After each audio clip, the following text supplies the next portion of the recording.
Welcome to comrade Telugu news channel కి స్వాగతం. ముందుగా హెడ్లైన్స్. లెటరల్ ఎంట్రీ విధానంపై వెనక్కి తగ్గిన కేంద్ర ప్రభుత్వం. దేశ సమగ్రతను కాపాడేందుకు రాజు ప్రాణత్యాగం చేశారు రేవంత్ రెడ్డి.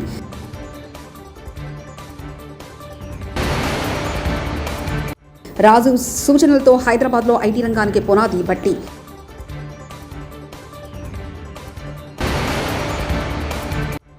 రాజీవ్ గాంధీకి తెలంగాణకి ఏమైనా సంబంధం ఉందా? జగదీష్ రెడ్డి.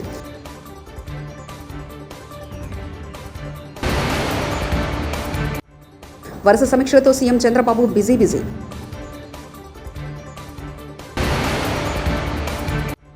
హుస్సేన్ సాగర్కు భారీగా వరద ప్రవాహం. లెటరల్ ఎంట్రీ విధానం కేంద్ర ప్రభుత్వం వెనక్కి తగ్గింది. వివిధ రకాల నిపుణులకు ప్రభుత్వంలోని ఆయా విభాగాల్లో కీలక బాధ్యతలు అప్పగించే పద్ధతిని లెటరల్ ఎంట్రీ అంటారు. అయితే తాజాగా దీనిపై ప్రధాని నరేంద్ర మోదీ ప్రభుత్వం వెనకడుగు వేసింది. తాజాగా ఇచ్చిన నోటిఫికేషన్ రద్దు చేయాలంటూ యూపీఎస్సీకి ఆదేశాలు జారీ చేసింది. ఆ తర్వాత ఈ మేరకు యూపీఎస్సీ చైర్మన్కు కేంద్ర మంత్రి జితేంద్ర సింగ్ లేఖ రాశారు. కోలకత్తాలోని ఆర్జీకర్ వైద్య కళాశాల ఆసుపత్రిలో జూనియర్స్ డాక్టర్స్పై అత్యాచార కేసును సీబీఐ విచారిస్తుంది. ఈ కేసులో నిందితుడైన సంజయ్ రాయ్కు పాలిగ్రాఫ్ టెస్టు నిర్వహించేందుకు కోలకత్తా కోర్టు సీబీఐకి అనుమతిచ్చింది. దీంతో విచారణ వేగవంతం చేసేందుకు సీబీఐ అడుగులు వేస్తుంది. అత్యాచారానికి ముందు ఏం జరిగింది, ఆ తర్వాత ఏం జరిగిందనే విషయానికి సంబంధించిన సమాచారాన్ని సీబీఐ అధికారులు సేకరిస్తున్నారు. ఈ ఘటనలో కళాశాల మాజీ ప్రిన్సిపల్ సందీప్ ఘోష్ను సీబీఐ విచారిస్తుంది. అయినప్పటికీ ఆయన నోరు విప్పడం లేదని సమాచారం. సెమినార్ గదిలో జూనియర్ డాక్టర్ మృతదేహం ఉందనే విషయం ఆర్జీకేర్ ఆసుపత్రి ప్రిన్సిపాల్గా ఉన్న సందీప్ ఘోష్కు ఆగస్టు 9 ఉదయం 7 గంటలకు తెలిసింది. ఆ తర్వాత ప్రిన్సిపాల్తో పాటు పలువురు సెమినార్ హాల్లోకి వెళ్లారు. ఘటన తర్వాత అప్పటి ప్రిన్సిపల్ సందీప్ ఘోష్కి తోటి సిబ్బంది ఆసుపత్రి అధికారులతో సమావేశం ఏర్పాటు చేశారు. అసలు ఆ రోజు ఏం జరిగిందనే విషయాలు తెలుసుకోవడానికి సందీప్ ఘోష్ను సీబీఐ అధికారులు విచారిస్తున్నారు. ఆంధ్రప్రదేశ్ ముఖ్యమంత్రి నారా చంద్రబాబు నాయుడు ఇవాళ వరుస సమీక్షలతో బిజీగా ఉండనున్నారు. ఉదయం 11:45 ఏపీ సచివాలయానికి ముఖ్యమంత్రి వెళ్లారు. 12 గంటలకు పంచాయతీరాజ్, గ్రామీణ అభివృద్ధి, గ్రామీణ నీటి సరఫరా శాఖలపై సమీక్షా సమావేశం నిర్వహిస్తారు. అనంతరం పర్యావరణం, అటవులు, సైన్స్ అండ్ టెక్నాలజీపై రివ్యూ చేస్తారు. ఈ సమీక్షకు ఉప ముఖ్యమంత్రి పవన్ కళ్యాణ్, సంబంధిత శాఖ ఉన్నతాధికారులు హాజరు కానున్నారు. దివంగత మాజీ ప్రధానులు నెహ్రూ, ఇందిరా, రాజీవ్ గాంధీలో దేశంలో సాగునీటి ప్రాజెక్టులు కట్టారని సీఎం రేవంత్ రెడ్డి తెలిపారు. 1980లో దేశానికి టెక్నాలజీని పరిచయం చేసిన ఘనత రాజీవ్ గాంధీకి దక్కుతుందని ప్రశంసించారు. పంచాయతీరాజ్ వ్యవస్థలు రాజీవ్ గాంధీని బలోపేతం చేశారన్నారు. సోమాజిగూడలో మాజీ ప్రధాని రాజీవ్ గాంధీ జయంతి సందర్భంగా ఆయన విగ్రహానికి సీఎం రేవంత్ రెడ్డి, ఉప ముఖ్యమంత్రి Bhatti Vikramarka, Congress incharge Deepdas Munshi, V H mayor Vijayalakshmi, Jaggareddy, పలువురు కాంగ్రెస్ నేతలు నివాళులర్పించారు. ఈ సందర్భంగా రేవంత్ రెడ్డి మాట్లాడారు. కాంగ్రెస్ అగ్రనేత సోనియా గాంధీ పట్టుదలతోనే తెలంగాణ సాధ్యమైందన్నారు. దేశంలో విప్లవాత్మకమైన మార్పులు తీసుకొచ్చిన ఘనత రాజుకే దక్కుతుందన్నారు. ఈ జయంతి ఉత్సవాలకు నాతో పాటు ఉప ముఖ్యమంత్రి వర్యులు బట్టి విక్రమార్క గారిని, AICC general secretary Telangana incharge Deepadas Munshi గారిని, అదేవిధంగా హైదరాబాదు నగర మేయర్ గద్వాల విజయలక్ష్మి గారిని, మాజీ మంత్రివర్యులు దానం నాగేందర్ గారిని, అదేవిధంగా రాజ్యసభ సభ్యులు మిత్రుడు అనిల్ కుమార్ యాదవ్ గారిని, అదేవిధంగా కంటోన్మెంట్ శాసనసభ్యులు శ్రీ గణేష్ గారిని, శాసన మండలి నూతన సభ్యులు ఆమెర్ అలీ ఖాన్ గారిని, ఖైరతాబాద్ జిల్లా పార్టీ అధ్యక్షుడు డాక్టర్ రోహిన్ రెడ్డి గారిని, మనందరి నాయకుడు మాస్ లీడర్ జగ్గారెడ్డి గారిని, వేదిక మీద చాలామంది పెద్దల్ని ఆహ్వానించి భువనగిరి లోక్సభ సభ్యులు చామల కిరణ్ రెడ్డి గారిని, అదేవిధంగా రాజీవ్ గాంధీ వారసులైన విద్యార్థులందరినీ కార్యక్రమానికి ఆహ్వానించి ఈ దేశ యువతకు ఒక స్ఫూర్తినిచ్చిన రాజీవ్ గాంధీ గారి జయంతిని అద్భుతంగా నిర్వహించినందుకు పెద్దలు వి హనుమంతరావు గారిని మనస్ఫూర్తిగా నేను అభినందిస్తున్నా. రాజీవ్ గాంధీ ఒక స్ఫూర్తి. రాజీవ్ గాంధీ గారు సమూలమైన మార్పులకు, విప్లవాత్మక చైతన్యానికి వారు ఆదర్శంగా నిలబడి ఈ దేశంలో పెద్దలు బట్టి విక్రమార్క గారు చెప్పినట్టు పారిశ్రామిక విప్లవం కొంత వెనుకబడ్డ కంప్యూటర్ విప్లవంతోనే కోట్లాది మందికి ఉద్యోగ ఉపాధి అవకాశాలు వస్తాయి, భారతదేశము ప్రపంచంతో పోటీ పడుతుందని గుర్తించి 1980 దశకంలోనే ఈ దేశానికి కంప్యూటర్ని, ఈ దేశానికి సాంకేతిక నైపుణ్యాన్ని అదేవిధంగా టెలికాం రంగాన్ని ఈ దేశానికి పరిచయం చేసిన గొప్ప స్ఫూర్తి ప్రదాత శ్రీ రాజీవ్ గాంధీ గారు.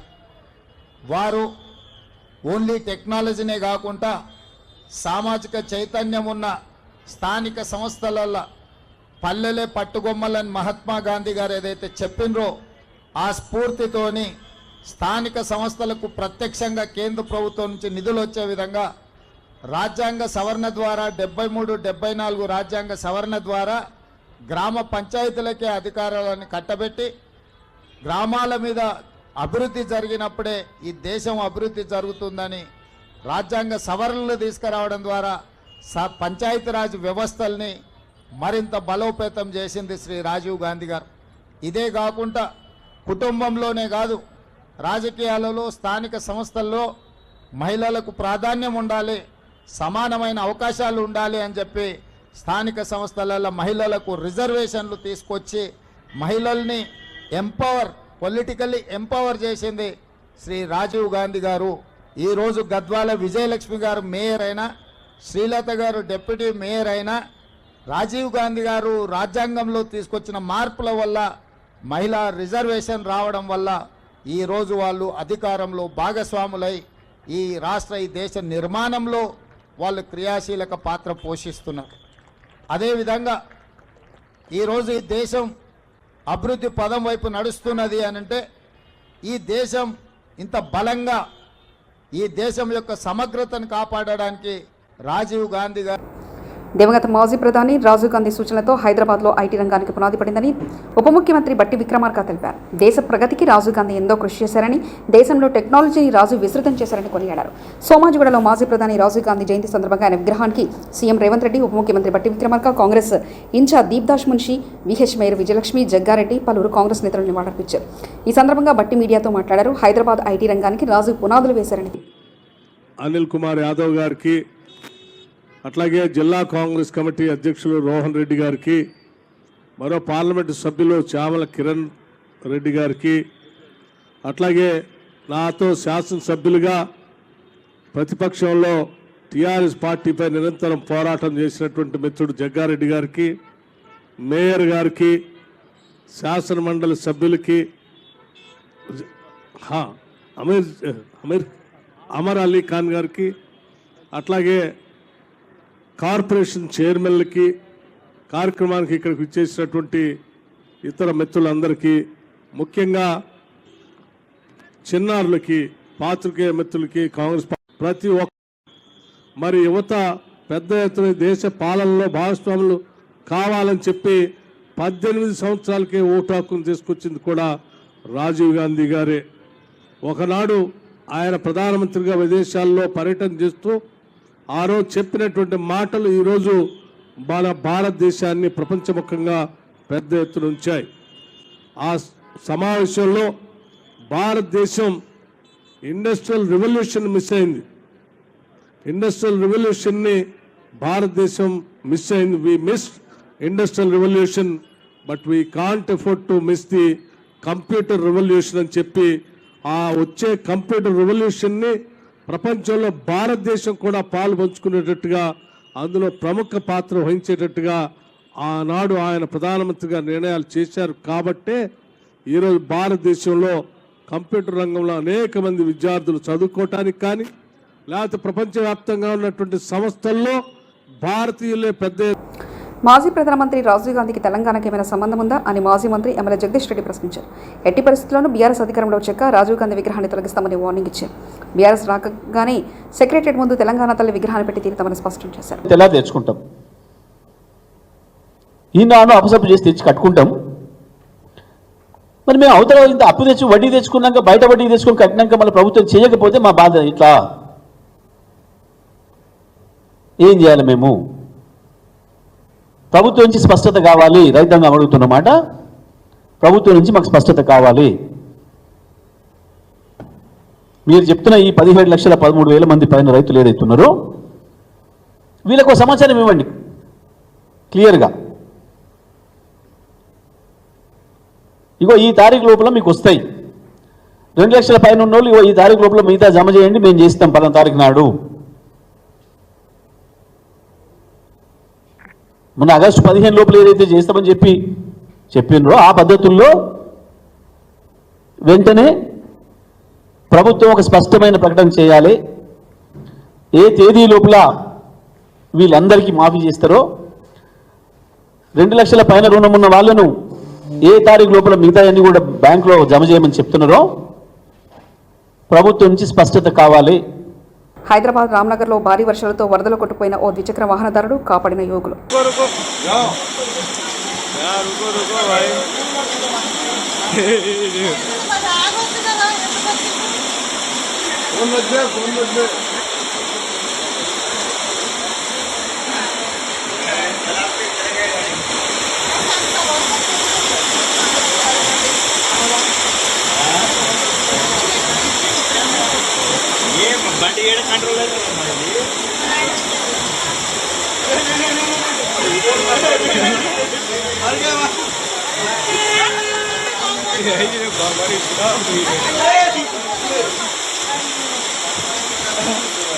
अरे బండి వదిలే బాబు అంతగానం పోతున్నా కదా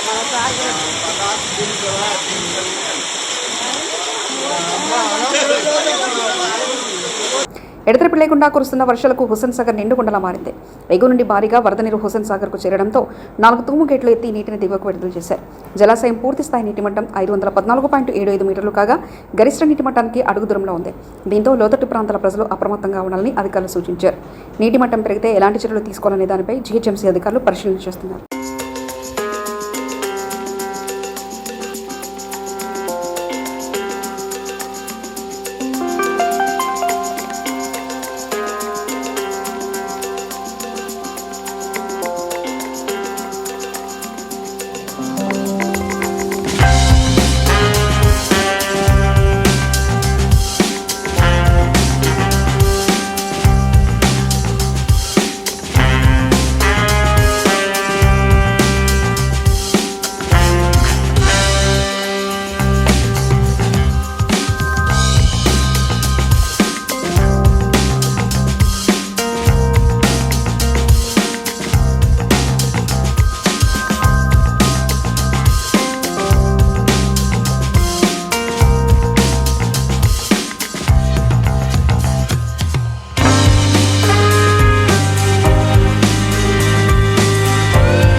హైదరాబాద్లో భారీ వర్షాల నేపథ్యంలో మూసికి వరద ప్రవాహం పెరిగింది. దీంతో భూదాన్ పోచంపల్లి నుంచి బీబీనగర్ వెళ్లే మార్గంలో రుద్రవెల్లి దగ్గర రాకపోకలు నిలిచిపోయాయి. దీంతో ప్రత్యామ్నాయ మార్గం పెదరావులపల్లి ద్వారా ప్రజలు ప్రయాణాలు సాగిస్తున్నారు. రుద్రవల్లి దగ్గర మూసి నదిపై బ్రిడ్జి నిర్మాణం తొందరగా చేపట్టాలని ప్రయాణికులు కోరుతున్నారు. వలిగొండ మండలం సంగెం శివార్లో భీమలింగంలో లెవర్ బ్రిడ్జిపై వరద ఉధృతి పెరుగుతుంది. వరద యథావిధిగా ప్రవహించినట్లయితే భీమలింగం నుంచి రాకపోకలకు అంతరాయం కలిగే అవకాశం ఉంది.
లెటరల్ ఎంట్రీ విధానంపై వెనక్కి తగ్గిన కేంద్ర ప్రభుత్వం. దేశ సమగ్రతను కాపాడేందుకు రాజు ప్రాణత్యాగం చేశారు రేవంత్ రెడ్డి.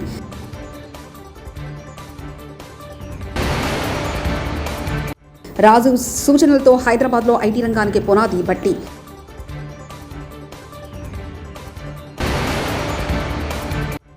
రాజీవ్ గాంధీకి తెలంగాణకి ఏమైనా సంబంధం ఉందా? జగదీష్ రెడ్డి.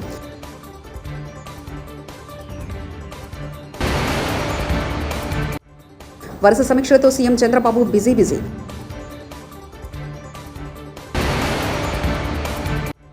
హుస్సేన్ సాగర్కు భారీగా వరద ప్రవాహం. ఇవి బులెటిన్ విశేషాలు. చూస్తూనే ఉండండి కామ్రేడ్ తెలుగు న్యూస్ ఛానల్. ప్రతినిధి ఒంటేరు రమేష్ చంద్ర పరకాల.